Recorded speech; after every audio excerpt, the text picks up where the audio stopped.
బేహద్దు పరం మహాశాంతి. ఈరోజు పురుషార్థములకు ధారణా పాయింట్స్. బాప్ అంటున్నారు, పిల్లలు మీరు ఇప్పుడు బేహద్దు స్మృతి యాత్రలో ఉన్నారు.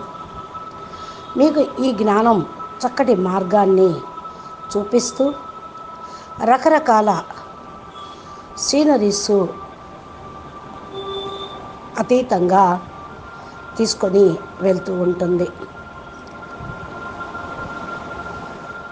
ఉన్నతమైనది డౌన్ అయ్యేది ఏ మార్గమో మీకు అర్థమవుతుంది.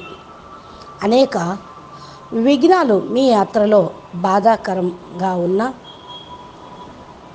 మీకు మీ యొక్క గమ్యం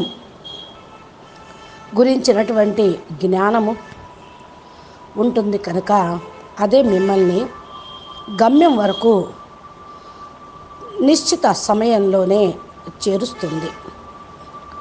ఏవైనా లిమిటెడ్గా ఇక్కడ ఉన్నవే, కానీ ఇప్పుడు పిల్లలైన మీరు ఈ సమయంలో సర్వశక్తివాన్ బాపుతో పాటు సదా ఉండండి.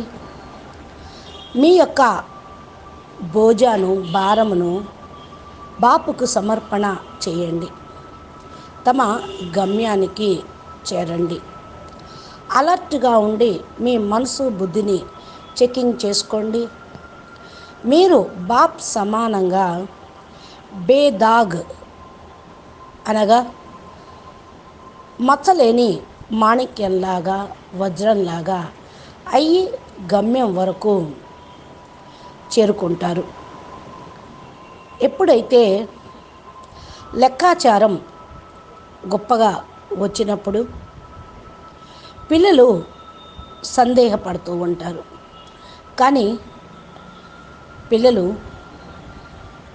సర్వశక్తివాన్ బేహద్దు బాప్ దాదాజీని తోడుంచుకుంటే మీరు తమ యొక్క బలహీనతలన్నీ కూడా లోపాలన్నీ కూడా బాపుకు సమర్పణ చేసి హల్కాగా అయ్యి ముందుకు వెళ్ళండి. మీ యొక్క ప్రతి ఒక్క విషయంలో కళ్యాణమే ఇమిడి ఉంది. అందుకనే మాటి మాటికి తమ ఉన్నతమైన స్వమానంలో స్థిరంగా ఉంటూ వెళ్ళండి. ప్రతి ఒక్క అడ్డంకిని బిందు పెట్టేసి ముందుకు వెళ్ళండి. ప్రతి విఘ్నానికి బిందువు పెట్టి ముందుకు వెళ్ళండి. ఎప్పుడైతే మీరు మీ యొక్క లెక్కాచారంను బాపుకు సమర్పణ చేసేటువంటి పురుషార్థం చేస్తూ ఉంటారో అలర్ట్గా ఉండగలుగుతారు. బాపు తనకంటే కూడా ఎక్కువగా మీ యొక్క లెక్కాచారాన్ని సమాప్తం చేస్తారు. మిమ్మల్ని చాలా ఉన్నతంగా తయారు చేస్తూ మీ మార్గంలో వచ్చే విఘ్నాలను వేసే వాళ్ళను సమాప్తం చేస్తారు. అందుకని ఈ సమయంలో మీకు ప్రతి ఒక్క ఆత్మ యొక్క శుభభావన అనేది ప్రతి ఒక్క ఆత్మ ఎడల ఉండాలి. అప్పుడు పిల్లలైన మీకు విజయం తథ్యం. ఈ యొక్క నిశ్చయము మరియు నషాలో ఉంటూ నేనెవరు, నాతో పాటు ఎవరున్నారు అనే చింతనలో ఉంటూ ఉంటే కొద్ది సమయంలోనే మీ పురుషార్థం పూర్తవుతుంది. అసలు మిగిలి ఉంది కొద్ది సమయమే. ఇప్పుడు పురుషార్థానికి మీరు అలర్ట్గా అటెన్షన్ ఇచ్చి పురుషార్థం చేయండి. విజయీ పిల్లలుగా, ఆజ్ఞాకారి పిల్లలుగా కాగలుగుతారు. డ్రామాలోని ప్రతి ఒక్క కార్యము నిశ్చితమైనటువంటి సమయంలో జరుగుతుంది అనుకుంటారు. కానీ బాపు పిల్లల్ని సమయానికంటే ముందే తయారు చేస్తున్నారు.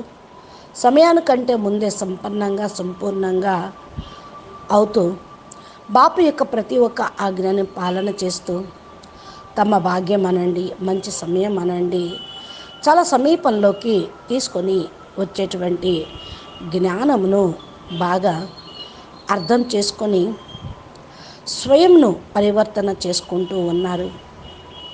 నేను తండ్రి యొక్క ప్రతి ఆజ్ఞను పాలన చేస్తున్నానా లేదా అని వెరిఫికేషన్ చేసుకుంటారు. ఆజ్ఞాకారి పిల్లలు ప్రతి ఒక్క విషయంలోనూ, ప్రతి ఒక్క మాటలోనూ పిల్లలకి కళ్యాణమే ఇమిడి ఉంటుంది. ఇది బాపు యొక్క గ్యారంటీ. ఆజ్ఞాకారి పిల్లలకు ప్రతి విషయంలోనూ మంచి జరుగుతుంది, కళ్యాణమే జరుగుతుంది. ఇది బాపు యొక్క గ్యారంటీ. అందుకని మీరు చాలా లోతుగా జ్ఞానాన్ని వింటూ బాపు యొక్క ప్రతి ఆజ్ఞను ఫాలో చేయండి. తమ పరివర్తన అనేది చేసుకోండి. తమ భాగ్యంను పరివర్తన చేసుకోండి. విశ్వ పరివర్తన స్వపరివర్తనతోటే జరుగుతుంది అనే మాటను సదా జ్ఞాపకం ఉంచుకోండి. అచ్చా, పరం శాంతి. బేహద్